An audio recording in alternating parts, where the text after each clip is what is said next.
ব্যক্তির জন্য কুলখানি করা, আমরা এগুলোর পক্ষে, কিন্তু আমাদেরকে ইমাম সাহেবরা এগুলোর বিরোধিতা করে। ভাইরে, যারা বিরোধিতা করে আপনারা দেখবেন এদের হাতে 100 টাকা দিয়েন, সবার আগে আয়েশা দোয়া করবে আল্লাহুম্মা আমিন।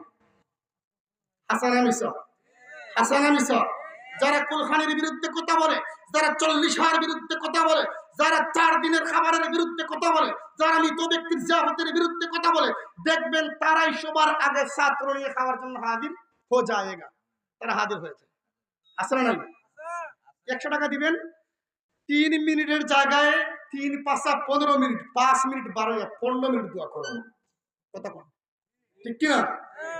আরে আমি আমার ভাইদেরকে কি দিয়ে বুঝাইতাম, কুলখানি কি 40 দিন, মৃত ব্যক্তির 40 দিন উপলক্ষে আমরা একটু খাবারের আয়োজন করি, কোরআন থেকে তেলাওয়াত করি, আমরা সুন্নিরা যারা মিলাদ ও কিয়াম করি, শেষে একটু দোয়া করি। আচ্ছা বলেন, এগুলো কি কোন কিতাবের মধ্যে লেখা আছে হারাম?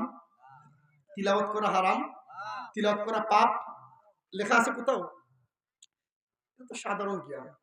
যদি আমরা এটার বিরোধিতা করি, মানুষ আমাকে চিংড়ি মাছ বলবে। কি মাছ বলবে? আওয়াজ করে কি মাছ বলবে? চিংড়ি মাছ। চেষ্টা করে সামনের দিকে যাওয়ার জন্য, ইচ্ছা করলে চাইতে পারে না, কারণ তার মগজটা কিন্তু এই জায়গায় নাই। তো বুঝছেন নি? এই জন্য সে সামনে দিয়ে যেতে চাইলেও যেতে